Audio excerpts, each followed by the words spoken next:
নমস্কাৰ সকলোকে স্বাগতম জনাইছোঁ মোৰ ইউটিউব চেনেললৈকে। আজি এই ভিডিঅ'ৰ জৰিয়তে এটা অত্যন্ত গুৰুত্বপূৰ্ণ বিষয় আলোচনা কৰিব বিচাৰিছোঁ। প্ৰত্যেকজন টেট পাছ কৰা প্ৰাৰ্থীসকলৰ কাৰণে গুৰুত্বপূৰ্ণ হয়। ভিডিঅ'টো শেষলৈকে চাই থাকিব আৰু শ্বেয়াৰ কৰিব। অসম চৰকাৰৰ শিক্ষা বিভাগে যোৱা বছৰ যি ৫,৫৫০টা পদ মুকলি কৰি দিছিল আৰু সেই ৫,৫৫০টা পদৰ নিম্ন প্ৰাথমিক আৰু উচ্চ প্ৰাথমিকৰ মেৰিট লিষ্ট কেতিয়া প্ৰকাশ পাব, সেই বিষয়ে আজি এই ভিডিঅ'টোৰ জৰিয়তে আলোচনা কৰিম। আজি লাহেকৈ প্ৰায় এবছৰে হ'ব। যোৱা বছৰ এইটো মাহতেই অসম চৰকাৰৰ শিক্ষা বিভাগে ৫,৫৫০ পদ নিম্ন প্ৰাথমিক আৰু উচ্চ প্ৰাথমিকৰ কাৰণে মুকলি কৰি দিছিল। তাৰ সমান্তৰালকৈ BTR চৰকাৰেও ১২০০ পদৰ কাৰণে পদ মুকলি কৰি দিছিল, কিন্তু BTRত নিযুক্তি হৈ গ'ল। তাৰপিছতো কিন্তু অসমৰ শিক্ষা বিভাগে এতিয়ালৈকে মেৰিট লিষ্ট প্ৰকাশ কৰিব পৰা নাই, যিটো নেকি প্ৰাৰ্থীসকলক হতাশ কৰি তুলিছে। কিয়নো আজি যিহেতু এবছৰে হ'ব লাহেকৈ মেৰিট লিষ্ট এতিয়ালৈকে প্ৰকাশ পোৱা নাই আৰু সেইকাৰণে প্ৰাৰ্থীসকল হতাশ হৈ পৰিছে।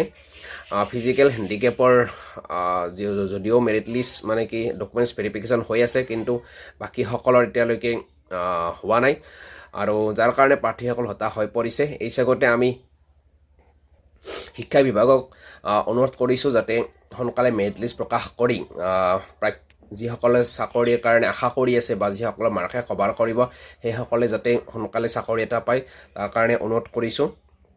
কিয়নো আজি এবছৰ ধৰি অপেক্ষা কৰি থাকিবলগীয়া হ'ল, বহু দিনেই হ'ল।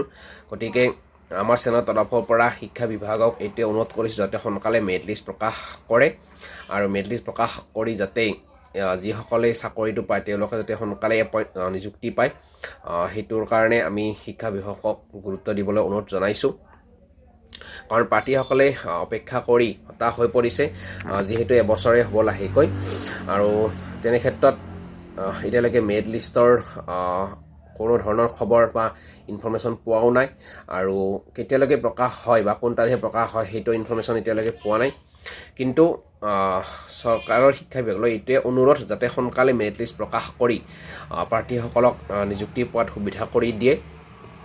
তাৰ সমান্তৰালকৈ যিহেতু আকৌ ৪,৫০০ পদৰ কথা চলি আছে, সেইটোও যাতে সোনকালে ব্যৱস্থা কৰে চৰকাৰলৈ অনুৰোধ কৰিছোঁ।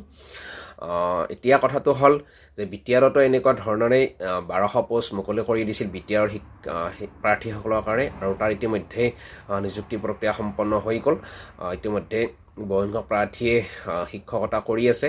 তেনেক্ষেত্ৰত অসমৰ আগতীয়াকৈ ওলোৱাৰ পিছতো এতিয়ালৈকে মেৰিট লিষ্ট প্ৰকাশ পোৱা নাই। গতিকে শিক্ষা বিভাগে এইটো বিষয় গুৰুত্ব সহকাৰে লৈ খুব গুৰুত্ব সহকাৰে লৈ যাতে সোনকালে মেৰিট লিষ্ট প্ৰকাশ কৰে, সেইটো আমি আমাৰ চেনেলৰ তৰফৰ পৰা অনুৰোধ কৰিছোঁ। বহুসংখ্যক প্ৰাৰ্থীয়ে অধীৰ আগ্ৰহেৰে বাট চাই আছে যে ফাৰ্ষ্ট প্ৰভিজনেল বা মেৰিট লিষ্ট কেতিয়া প্ৰকাশ পাব, বা তেওঁলোকৰ নাম সন্নিৱিষ্ট কেতিয়া হ'ব, বা তেওঁলোকে নিযুক্তি কেতিয়া পাব, এনেকৈ বহু আশাৰে ৰৈ আছে। ইতিমধ্যে বহুতো সংখ্যক প্ৰাৰ্থীৰ বয়স উকলি যাব। হয়তো এই যি ৫,৫৫০টা পদ সেইটোৱে শেষ আছিল তেওঁলোকৰ আবেদনৰ কাৰণে। গতিকে সেইটোত যদি নিযুক্তি পায় তাৰ কাৰণে ব্যৱস্থা কৰক আৰু সেইকাৰণে সোনকালে মেৰিট লিষ্ট প্ৰকাশ কৰি প্ৰাৰ্থীসকলক নিযুক্তি দিয়াৰ ব্যৱস্থা কৰক। চৰকাৰলৈ এইটো কাটৰ অনুৰোধ, বিষয়টো গুৰুত্ব সহকাৰে লৈ।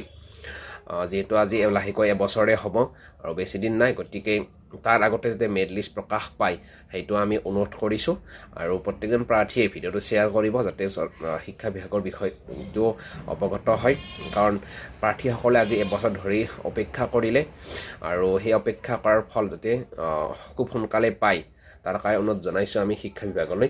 গতিকে এইখিনিয়ে, আৰু বহুতেই এইটো বিষয়ে বৰ্তমান সময়ত অপেক্ষা কৰিছে, যিসকলে আবেদন কৰিছে যে মেৰিট লিষ্ট কেতিয়া প্ৰকাশ পাব, সেইকাৰণে ভিডিঅ'টো বনাবলগীয়া হ'ল। আৰু ভিডিঅ' শ্বেয়াৰ কৰিব। ধন্যবাদ। জয় অসম।